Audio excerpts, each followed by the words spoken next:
Muchas gracias, señor presidente. Señorías, señor presidente del Gobierno. Estamos en la Cámara de Representación Territorial, el Senado, y acabo de escuchar la más grave crítica al estado del bienestar de nuestro país. Acaba usted en esta Cámara de deslegitimar el Estado autonómico y la gestión en sanidad, en educación y en servicios sociales que hacen las comunidades autónomas de España. Yo no sé si los partidos nacionalistas o los partidos independentistas tienen autorización para decir esto, pero en nombre de un partido autonomista como el Partido Popular no le acepto que venga a criticar a los presidentes autonómicos sin estar nadie aquí para poder desmentir todo lo que acaba de decir. Señoría, decir el presidente del Gobierno de España que tenemos una sanidad con más listas de espera y con más tensión para las pruebas y las consultas externas y que no tiene ninguna responsabilidad es una falta de respeto. ¿Para qué está el Ministerio de Sanidad, además de presentarse a la Alcaldía de Las Palmas, señoría? Quizás está para tener una política de recursos humanos que no tiene, quizás está para facilitar la contratación de médicos que no facilita, quizás está para tener una política farmacéutica que desconocemos. Decir aquí, delante de la ministra de Educación, que los colegios están descuidados. ¿Para qué queremos el Ministerio de Educación? Quizás para que la ministra de Educación se dedique a insultar a todos los políticos de España, por cierto, con bastante mala educación. Señoría, ¿para qué queremos nada más y nada menos que un Ministerio de Asuntos Sociales, que viene a decir que las residencias están abandonadas y desentendidas?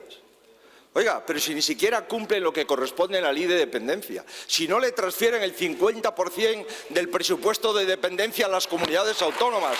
Un poco de respeto, señoría, por la España real, por esa España que usted viene a decir que hay un plan deliberado para desestructurar el estado del bienestar. Y resulta que de las 17 comunidades autónomas ustedes gobiernan en 13. ¿Quiere decirse que los presidentes socialistas están debilitando el estado del bienestar?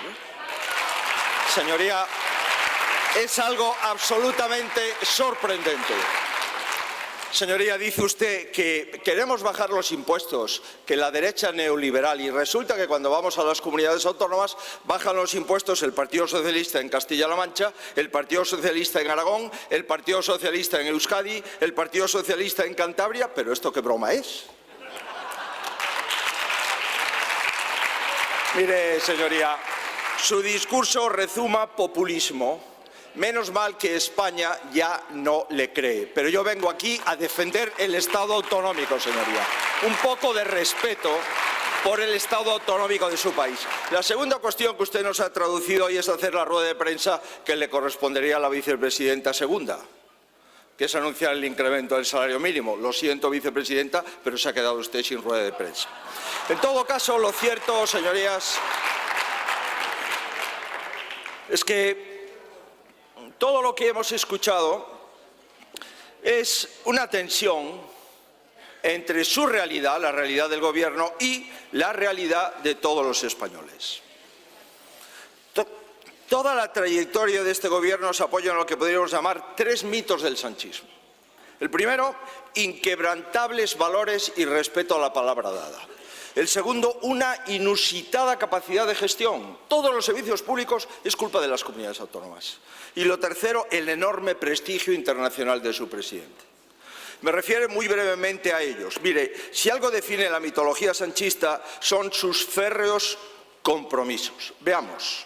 Llegó a presidente imaginando luchar contra la corrupción, pero la realidad ha sido que ha sido el único presidente del Gobierno en abaratarla. Llegó imaginando un gobierno feminista, pero la realidad es que ha perpetrado el mayor retroceso en defensa de las mujeres de España. Llegó imaginando combatir la radicalidad y el independentismo, pero la realidad es que todo el bloque independentista está encantado con su presidencia. Llegó usted diciendo que iba a ser el líder del mundo libre contra Putin, pero la realidad es que ha sido el último en llegar a las ayudas de Ucrania, ha aumentado el total de importaciones a Putin en el último año, superando el 15%, y mantiene en el Gobierno ministros que no quieren apoyar al señor Zelensky. El segundo de los mitos, señor Sánchez, es su contrastada e inequívoca capacidad de gestión. A este Gobierno le gusta reivindicar que da lo mejor de sí mismo en los momentos más complicados. Se reivindica en la pandemia, en la que todos los españoles recuerdan sus errores en casi todas las fases. Y se reivindica usted en el volcán de La Palma, pero hay muchas ayudas todavía sin llegar. De hecho, a punto estuvo la semana pasada de decir en el Congreso que el Gobierno también es capaz de gestionar la ralentización del núcleo interno de la Tierra, pero realmente no se atrevió, señor Sánchez, y por lo tanto he de reconocer que también usted tiene límites. Señoría, dentro de este relato mítico también se pone en valor la gestión económica del Gobierno, lo hemos escuchado. Pero, ¿qué pasa en la realidad de los españoles? Último país en la Unión Europea en recuperar el PIB prepandemia, el último. Líderes en paro, el doble de la media europea. Récord en deuda pública, 1,5 billones de euros. 13 millones de españoles en riesgo de pobreza. ¿A esto se refería usted esta tarde, señoría? Y vivimos en el mayor proceso inflacionario de las últimas décadas. Esta es la realidad. Si con estos datos el Gobierno cree que puede presumir de ellos, en ese triunfalismo, en efecto, la mayoría de los españoles no le vamos a acompañar. Y el tercer mito del sanchismo es la enorme relevancia internacional del presidente. Al presidente Sánchez lo paran en Davos, en la Unión Europea y en el mundo, para preguntarle por el milagro económico español. Sánchez va a los consejos europeos y se encuentra con sus homólogos y le preguntan, admirando sus recetas, para saber cómo la economía española es la última en recuperar el Producto Interior Bruto de la pandemia. Ciertamente, señoría, 4 de los 27 países ya lo recuperaron en el año 20, 10 en el primer semestre del 21, otros 8 la recuperaron en el segundo semestre del 21, 3 en el 22 y uno solo, España, tendrá que esperar al año 2024 y, si hay suerte, a finales del 23. Hombre, si el discurso fuese cierto, la Unión Europea sería la única clase en la que todos los alumnos copian al último. Señoría, en el imaginario sanchista, España lidera la posición de la Unión Europea en todos los asuntos estratégicos. Pero la realidad no es esta, señoría. La realidad es tozuda. Su política exterior es tan sólida que lleva usted 3 ministros en 4 años. Organizó una cumbre de la OTAN que había conseguido el presidente Rajoy, contra la que se manifestaron sus socios.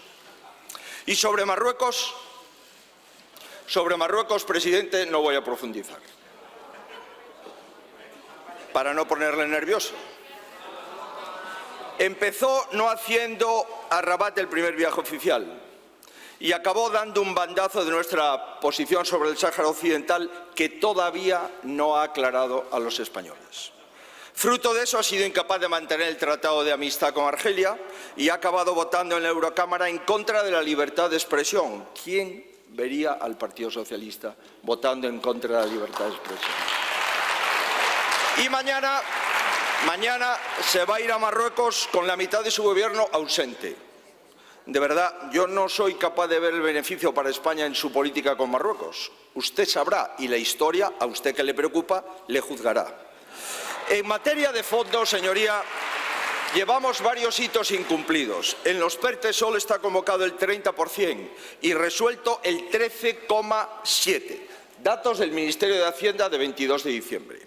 Y la Unión Europea empieza a mostrar inquietud sobre su destino final. Y el comisario de Justicia ya le ha reprochado que rebajar las penas de malversación puede afectar al buen uso de los fondos públicos de Europa. ¿Nos va bien en materia energética? Pues no. Se presumió un acuerdo histórico con Alemania para desarrollar el MidCat y semanas después se presumió de otro acuerdo histórico con Francia por el que se abandona el MidCat. Y otro ejemplo, España se comprometió en el Consejo Europeo a reducir la demanda de gas ruso, mientras que cuando llegó a España usted lo incrementó.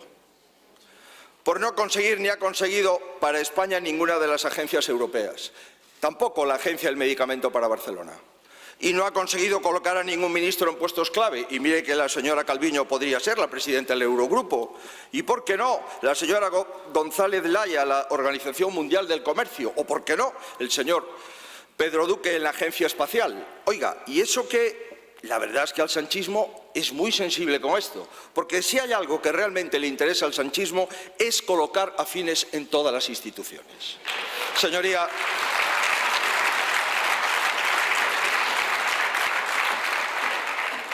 miren, el Gobierno es libre de pasar el tiempo que le quede intentando vender motos. Yo no voy a hacerlo. Voy a seguir hablándole a los españoles, a la España real. Y le voy a decir lo que yo haría si fuese y tuviese la responsabilidad de presidir el Gobierno. Le propongo 3 prioridades. La primera, rectificar inmediatamente la ley del solo sí es sí. La segunda, afrontar la realidad tal y como es. Y la tercera, definir una agenda de Estado para 2023. Empecemos por lo primero. Señor Sánchez, un gobierno puede equivocarse. Es inevitable, es de humanos. Sin embargo, la ley del solo sí es sí no es el fruto de un error. Es el resultado de su insensibilidad y de su irrelevancia como presidente. Y no lo digo yo. Anoche su exvicepresidenta primera confesó públicamente que desde el primer instante sabía lo que iba a pasar.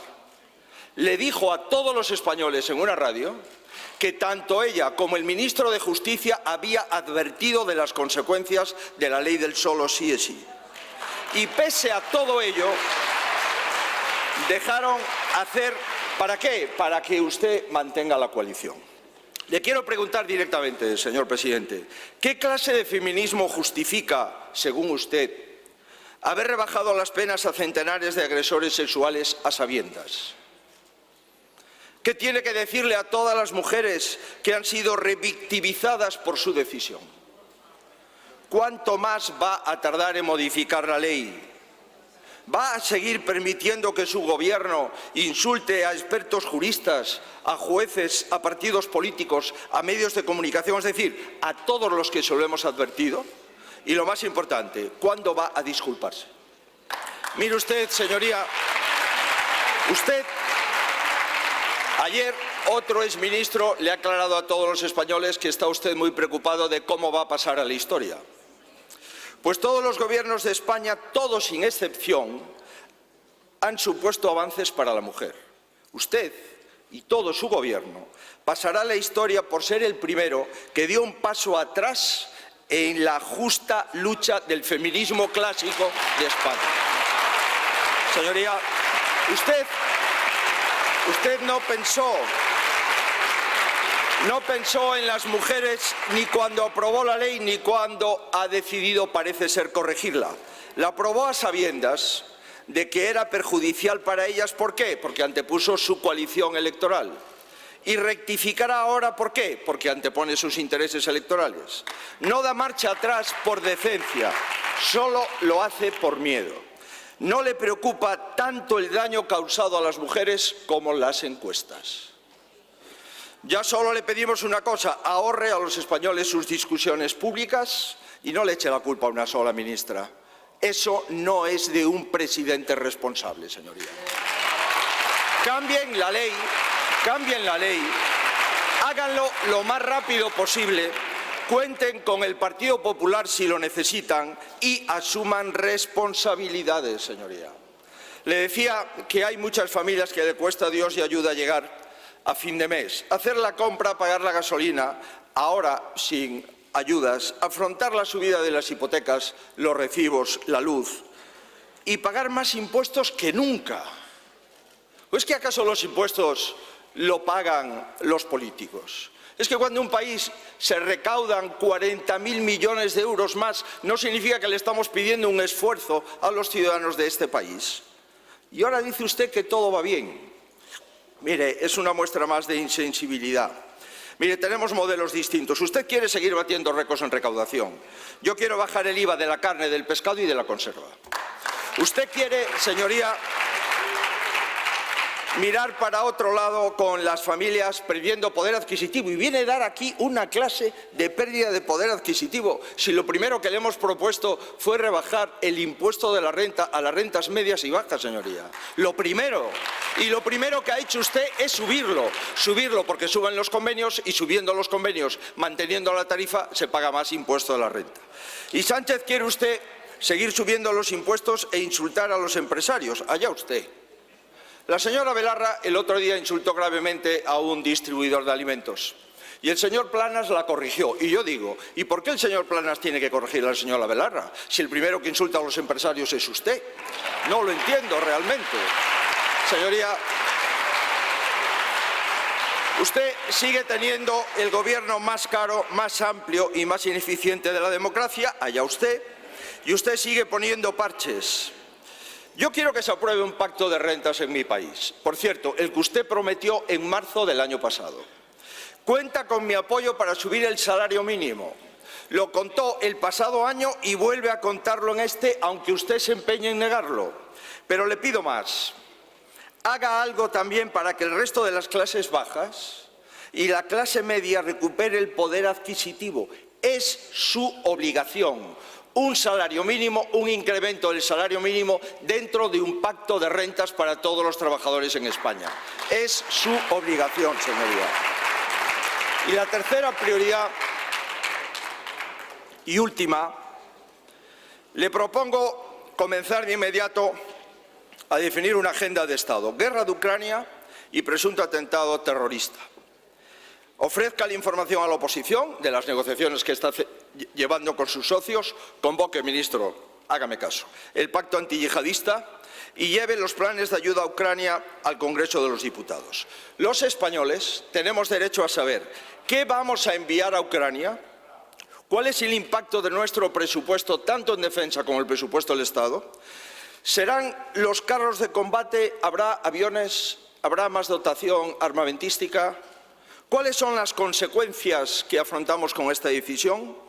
Sé que a lo mejor no tiene el apoyo de sus socios. No se preocupe, le vuelvo a blindar los votos del Partido Popular, pero lleve esto al Congreso para votarlo, señoría.